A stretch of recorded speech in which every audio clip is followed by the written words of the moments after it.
आप सभी को नमस्कार। दोस्तों, कर्क राशि वाले जातकों का इस चैनल पे स्वागत।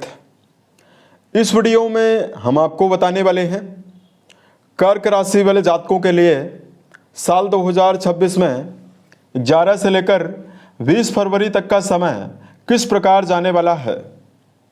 फरवरी महीने के इन 10 दिनों की समयावधि में राशि के ऊपर बनी हुई ग्रही अवस्था और ग्रहों में हो रहा परिवर्तन कर्क राशि वाले जातकों के जीवन में क्या परिणाम देने वाला है।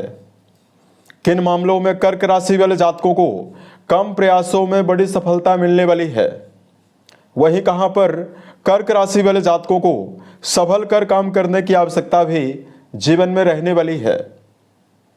तो ये राशिफल कर्क राशि वाले जातकों के लिए ही बनाया गया है और आपकी चंद्र राशि के ऊपर प्रभावी है, तो आप इसे इसी आधार पर देखें। इस राशिफल के माध्यम से कर्क राशि वाले जातकों के जीवन से जुड़े हुए सभी पहलुओं के बारे में हम आपको जानकारी भी देने वाले हैं, जैसे कर्क राशि का करियर और व्यापारिक जीवन, आर्थिक जीवन, पारिवारिक जीवन, प्रेम संबंध है, स्वास्थ्य, एजुकेशन लाइफ है और अंत में हम आपको धार्मिक उपायों के बारे में भी जानकारी देने वाले हैं। तो अब देखिए, सबसे पहले हम आपको बताते हैं 11 से लेकर 20 फरवरी के बीच में परिवर्तन ग्रहों में क्या होने वाला है, राशि के ऊपर ग्रही अवस्था किस प्रकार की बनी हुई रहने वाली है। तो देखिए, कर्क राशि वाले जातकों की राशि के द्वितीय भाव में केतु देव का गोचर होने वाला है। आपके व्यय भाव में गुरु बृहस्पति का वक्री अवस्था में गोचर होने वाला है। कुंडली के 7वें भाव में सेनापति मंगल का उच्चस्थ अवस्था में गोचर होने वाला है। यहाँ पर मंगल देव पंच महापुरुष राजयोगों में से एक राजयोग रोचक नाम का राजयोग बनाकर गोचर कर रहे हैं। उसके अलावा दर्शकों, 12 तारीख तक सूर्यदेव भी यहाँ पर रहने वाले हैं मकर राशि में। उसके बाद सूर्यदेव कुंभ राशि और आपके अष्टम भाव में जाने वाले हैं और आपके कुंडली के अष्टम घर में बुध देव, सूर्यदेव, राहु और शुक्र देव की मौजूदगी इस टाइम जोन के दौरान इस समयावधि में बनी हुई रहने वाली है। और शनिदेव की अवस्था आपकी राशि के 9th हाउस में प्रभावी अवस्था में रहने वाली है। यहां पर हम आपको बताना चाहते हैं, राहु केतु की अवस्था आपके लिए ज़्यादा बेहतर नहीं है, इसलिए वर्तमान में बहुत सारे कर्क राशि वाले जातकों के जीवन में शारीरिक रूप से भी समस्या बनी हुई है। आपके जीवन में मैरिटल लाइफ में यानी वैवाहिक संदर्भ में समस्या बनी हुई है। धन को बचाने में काफ़ी ज़्यादा मुश्किलों का सामना करना पड़ रहा है। वहीं कर्क राशि वाले जातकों के जीवन में रिश्तों के मामले में विवाद की संभावनाएं भी बन रही है। तो आपके लिए क्या बेहतर संभावना इस समयावधि में बनने वाली है, इस वीडियो में ये जानकारी हम आपको देने वाले हैं। देखिए, सबसे पहले बात करते हैं आपके लिए करियर और व्यापारिक जीवन के मामले में इस समयावधि में क्या परिणाम आपको मिलने वाला है। दोस्तों, कर्म भाव के स्वामी सेनापति मंगल माने जाते हैं और कुंडली का 10वां घर ही कर्म क्षेत्र के लिए जिम्मेदार है। इस भाव के स्वामी मंगल आपके 7वें घर में उच्चस्थ अवस्था में मौजूद होकर चौथी दृष्टि से आपके कर्म भाव को देखने वाले हैं। करियर की दिशा में कर्क राशि वाले जातक अपने विचारों को क्रियान्वित करके बड़े मुकाम पर जाने में समर्थ रहने वाले हैं। 10वें घर में मंगल का संबंध होने की वजह से कर्क राशि वाले जातकों के जीवन में वर्तमान में नई अपॉर्चुनिटीज और नए कार्यों की बनने की संभावना, रुके हुए कार्यों के बनने की संभावना भी आपके जीवन में रहने वाली है। मंगल देव की प्रभावशाली अवस्था सेना, पुलिस, आर्मी, इंजीनियरिंग, स्पोर्ट्स के मामले में जुड़े हुए जातकों के लिए, मेडिकल फील्ड में जुड़े हुए जातकों के लिए, या जो कर्क राशि वाले जातक वर्तमान में होटल और रेस्टोरेंट से जुड़ा हुआ काम करते हैं या किसी भी प्रकार की सर्विस को देने का काम करते हैं, यहां पर आपको विशेष शुभता मंगल के द्वारा मिलने वाली है। कर्म क्षेत्र के मामले में कर्क राशि वाले जातकों के जीवन में प्रबल मान सम्मान के बढ़ोतरी की संभावनाएं भी जीवन में बनी हुई रहने वाली है। अब देखिए, बात करते हैं आपके लिए आर्थिक जीवन के मामले में समय कैसा जाने वाला है। दोस्तों, राशि के लाभ भाव के स्वामी शुक्र माने जाते हैं, जो कि अष्टम घर में प्रभावी हैं। और ये धन भाव के स्वामी सूर्यदेव माने जाते हैं, जो कि 13 तारीख तक तो आपके सप्तम भाव में रहने वाले हैं, उसके बाद ये भी आपके अष्टम भाव में जाने वाले हैं। सामान्यतः धन भाव और लाभ भाव के स्वामी का अष्टम भाव में जाना कर्क राशि वाले जातकों के जीवन में आर्थिक मामलों में आपको मिला जुला परिणाम देने वाला है। इस समयावधि में कर्क राशि वाले जातकों के जीवन में व्यर्थ के खर्चों में बढ़ोतरी का प्रबल योग बनने वाला है। ऐसे में कर्क राशि वाले जातकों को जल्दबाजी में खर्चों को करने से आपको बचने की आवश्यकता रहने वाली है।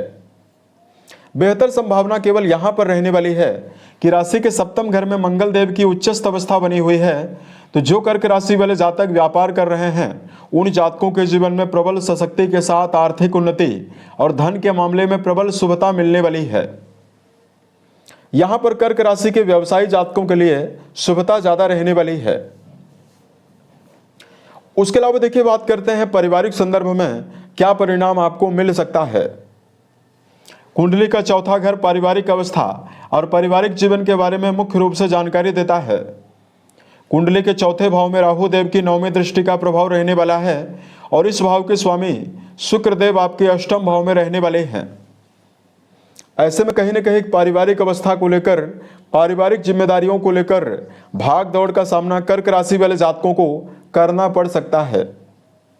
गुरु की 5वीं दृष्टि आपके चौथे भाव में रहने वाली है, तो इस समयावधि में माता का सहयोग और घर के बड़े सदस्यों के सहयोग की संभावना भी आपके पारिवारिक जीवन में बनी हुई रहने वाली है।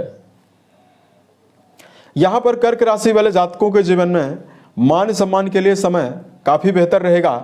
सामाजिक स्तर पर यदि आप कार्य कर रहे हैं तो यहां पर आपको विशेष सम्मान की अवस्थाएं भी मिलने वाली है। उसके अलावा देखिए, बात करते हैं प्रेम और वैवाहिक जीवन के मामले में क्या परिणाम आपको मिलने वाला है। कुंडली के 5वें घर के स्वामी मंगल देव अपनी उच्च राशि में प्रभावी अवस्था में रोचक नाम का राजयोग बनाकर गोचर करने वाले हैं। रिश्तों के संदर्भ में प्रेम जीवन में जुड़े हुए जातकों के मन में भावनात्मक जुड़ाव, रिश्तों के मामले में समर्पण और प्रेम जीवन में जुड़े हुए जातकों को विशेष शुभता मिलने वाली है। ठीक इसी प्रकार इस भाव से शिक्षा के बारे में भी विचार करते हैं तो कहीं न कहीं विद्यार्थी जीवन में जुड़े हुए जातकों के लिए भी एकाग्रता की संभावना और शिक्षा के मामले में जुड़े हुए जातकों के लिए 11 से लेकर 20 तारीख के बीच में शुभ परिणाम प्राप्त होने की संभावनाएं जीवन में ज्यादा रहने वाली है। तो यहां पर आपको मंगल बेहतर रिजल्ट आपको 20 तारीख तक देने वाले हैं। उसके अलावा देखिए, बात करते हैं कर्क राशि वाले जातकों के लिए वैवाहिक संदर्भ में क्या परिणाम आपको मिलने वाला है। दोस्तों, यहां पर मंगल देव की जो उच्चस्थ अवस्था बनी हुई है, इसकी वजह से कर्क राशि वाले जातकों के जीवन में जीवन साथी की उन्नति और प्रगति का तो प्रबल योग जरूर बना हुआ रहने वाला है। लेकिन कर्क राशि वाले जातकों, चूंकि मंगल एक क्रूर ग्रह माने जाते हैं, तो कहीं न कहीं रिश्तों के मामले में टकराव की अवस्था और ईगो की बढ़ने की वजह से व्यर्थ का छोटा मोटा विवाद भी आपको जरूर मिलने वाला है। ऐसे में कर्क राशि वाले जातकों को संबंधों में भावनात्मकता बनाकर चलना और छोटी मोटी बातों को नजरअंदाज करने की आवश्यकता भी आपके जीवन में रहने वाली है। तो यह समय आपके लिए वैवाहिक जीवन के संदर्भ में आपको बेहतर परिणाम देने वाला है। हालांकि मंगल देव की यही अवस्था संतान पक्ष के लिए जुड़े हुए जातकों को, यदि आपकी संतति है तो संतान के मामले में आपको विशेष शुभता देने वाली है। संतान की उन्नति और प्रगति का भी प्रबल योग आपके जीवन में बनाए हुए है। उसके अलावा देखिए, कर्क राशि वाले जातकों के जीवन में बात करते हैं हेल्थ के मामले में क्या परिणाम आपको मिलने वाला है। दोस्तों, आपके छठे भाव के स्वामी आपके 12वें भाव में प्रभावी होकर वक्री हुए हैं। वहीं अष्टम भाव में कई ग्रहों की मौजूदगी बनी हुई रहने वाली है। कर्क राशि वाले जातकों को खान पान की आदत का विशेष ध्यान रखकर चलने की आवश्यकता रहने वाली है। वहीं कर्क राशि वाले जातकों, यदि आप जीवन में अत्यधिक ज़्यादा भाग दौड़ और मेहनत करते हैं तो यहाँ पर आपको दिनचर्या में संतुलित भोज्य पदार्थों का सेवन करना, मिनरल वाले भोजन का ज़्यादा से ज़्यादा सेवन करने की आवश्यकता जीवन में रहने वाली है। यानी सेहत को आपको नज़रअंदाज बिल्कुल भी नहीं करना चाहिए। वर्तमान में वाहन चलाते समय भी, चूंकि सूर्य राहु का अष्टम भाव में ग्रहण योग का प्रभाव रहने वाला है, तो वाहन चलाते समय भी अत्यंत सावधानी रखने की आवश्यकता कर्क राशि वाले जातकों को जीवन में रहने वाली है। तो इस प्रकार का परिणाम हेल्थ के मामले में आपको ग्रहों के दृष्टिकोण से मिल सकता है। यदि आपके लिए धार्मिक उपायों की जानकारी दिया जाए, दोस्तों कर्क राशि वाले जातकों को वर्तमान में मीठा जल शिवलिंग पर अर्पित करना, महामृत्युंजय नामक मंत्र का जप करना या रुद्राभिषेक आयोजित करना शुभ परिणाम आपको देगा। उसके अलावा कर्क राशि वाले जातकों को बेजुबान जानवरों में गायों के लिए हरे चारे का प्रबंध करना भी आपको शुभता देने वाला है। उम्मीद है यह जानकारी कर्क राशि वाले जातकों को बेहतर लगी। यदि आप आने वाले समय में अन्य वीडियोज को देखना चाहते हैं, इस चैनल को सब्सक्राइब जरूर करें। ओम नमः शिवाय।